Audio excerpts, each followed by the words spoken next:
Hello WhatsApp guys, welcome back to our channel Ricky life. So guys, ఈరోజు video ఏంటంటే Kantha movie review అనమాట. So మనకందరికీ సుపరిచితుడు అయిన సీతారామ మూవీతో ఫేమస్ అయిన సీతారామ మూవీతో ఆడియన్స్ మనసును గెలుచుకున్న దుక్లక్ సల్మాన్ మూవీ కాంతా మూవీ గురించి మనమైతే ఇప్పుడైతే మాట్లాడుకుందాం. సో రివ్యూలోకి వెళ్ళే ముందు ఫస్ట్ టైం నా వీడియో చూస్తున్నట్లయితే లైక్ చేయండి, షేర్ చేయండి, కామెంట్ చేయండి.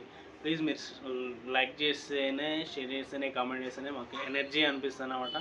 సో ఎనర్జీ అనిపించి లైక్లు కామెంట్స్ వస్తున్నాయి కదా అని చెప్పేసి వీడియో చేయడానికి బూస్ట్ ఉంటుంది, ఎనర్జెటిక్గా ఆలోచించడానికి, వీడియో కోసం వీడియో చేసి ఎడిటింగ్ చేసి తమిళ డిజైనింగ్ చేసి అప్లోడ్ చేసి ఇవన్నీ చేయడానికి మాకు కూడా కొంచెం హోప్గా కావాలి, ఎనర్జీ కావాలంటే మీరు లైక్ చేస్తేనే మాకు ఓకే ఎనర్జీ వస్తుందన్నమాట.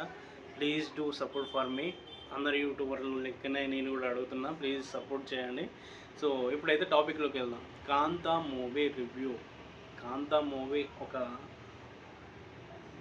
ఆల్బమ్ మూవీ లాంటిది అనమాట. సో ఆల్బమ్లో చాలా డిఫరెంట్ ఫొటోస్ ఉంటాయి. అది ఈ మూవీలో డిఫరెంట్ క్యారెక్టర్స్ అన్నమాట. ఆ క్యారెక్టర్స్ ఒక్కొక్క క్యారెక్టర్ ఎలా ఉంటుందంటే స్పీచ్లెస్ అనమాట. అసలు స్పీచ్లెస్ అంటే స్పీచ్లెస్. ఆ క్యారెక్టర్స్ డిజైనింగ్ కానీ, వాళ్ళ కాస్ట్యూమ్స్ డిజైనింగ్ కానీ, ఆ కెమెరా వర్క్ కానీ, ఆ డార్క్ లైటింగ్లో వచ్చే ఫ్రేమ్స్ కానీ సూపర్ అంటే సూపర్ పిచ్చకిపోయినాయి అనమాట. సో చాలా అంటే చాలా బాగుంది కాంతా మూవీ. బేసిక్గా ఒక యాక్టర్ కానీ, ఒక యాక్ట్రెస్ కానీ వాళ్ళ జీవితం ఎలా ఉంటుందనేది, ప్యాషన్ ఎలా ఉంటుందనేది దీంట్లో చూపించారనమాట కాంతా మూవీలో.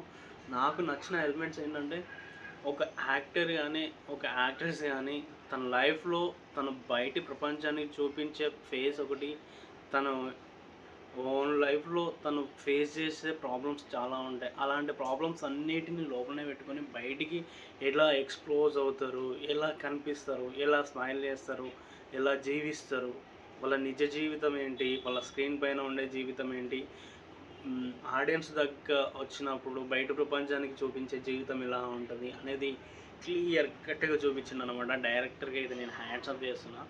సో దుక్లక్ సల్మాన్ యాక్టింగ్ అంటే అసలు నెక్స్ట్ లెవెల్.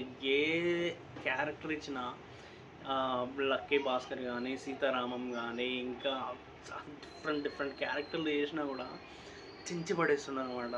నాకు వన్ ఆఫ్ ద ఫేవరెట్ హీరోగా మారిపోయిండు నేను సీతారామంతో.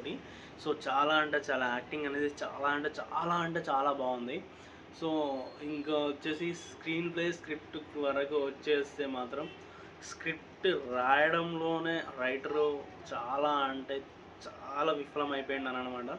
సో స్టోరీ ఎంత బాగున్నా, కాన్సెప్ట్ ఎంత బాగున్నా, యాక్టింగ్ ఎంత బాగా చేసినా, సినిమాటోగ్రఫీ ఎంత బాగున్నా, లొకేషన్స్ ఎంత బాగున్నా కూడా స్టోరీ లేకపోతే, స్క్రీన్ ప్లే లేకపోతే సినిమా బోర్ కొడుతుందని చెప్పేసి ఫస్ట్ సినిమా చూసినప్పుడు నాకైతే అనిపించింది అనమాట. సో స్క్రీన్ ప్లే లాగ్ అనిపిస్తుంది. కంటెంట్ ఉంది, స్టోరీ ఉంది, కానీ స్క్రీన్ ప్లే దగ్గరనే పోయింది. మంచి ఆర్టిస్టులు చించి పడేసి ఎవరి క్యారెక్టర్ వాళ్ళకి రానా కూడా సో సూపర్ అంటే సూపర్ యాక్టింగ్ చేసిన అనమాట. సో ఇలాంటి కంటెంట్ని, ఇలాంటి యాక్టర్స్ని పెట్టుకొని స్క్రీన్ ప్లే రైటింగ్ లేకుండా సినిమా తీసి ల్యాగ్ చేసి జనాల మీదకి వదిలేయడం ఎంతవరకు కరెక్ట్ అని చెప్పేసి నేను డైరెక్టర్ని, రైటర్ని అడుగుతున్నాను అనమాట. సో సినిమా అయితే బాగుంది, నాకైతే నచ్చింది అనమాట. కాకపోతే ఏంటంటే ల్యాగ్ అనిపిస్తుంది, నిద్ర వస్తుంది, థియేటర్లో కొద్దిసేపు పడుకొని లేవాలనిపిస్తుంది. కాకపోతే దుక్లక్ సల్మాన్ యాక్టింగ్ కోసం మాత్రం చూడండి, అక్కడ ఉన్న క్యారెక్టర్స్ కోసం మాత్రం చూడండి, అక్కడ ఉన్న light dark black and white screen experience చేయడానికి యాక్టర్స్ ఫోకస్ అయ్యే క్లోజ్లు, shots, mid shots, close shots వీటిని ఎక్స్పీరియన్స్ చేయడానికి మాత్రం సినిమా చూడొచ్చు. సో సినిమా అతనికి అయితే చాలామందికి నచ్చలేదు, నాకు కూడా కొంచెం నాకు ఆ సినిమాటోగ్రఫీ, ఆ లైటింగ్స్, ఆ డైలాగ్స్, యాక్టింగ్స్, వాటి స్కిల్స్ బేస్ చేసుకుని నాకైతే నచ్చింది అనమాట.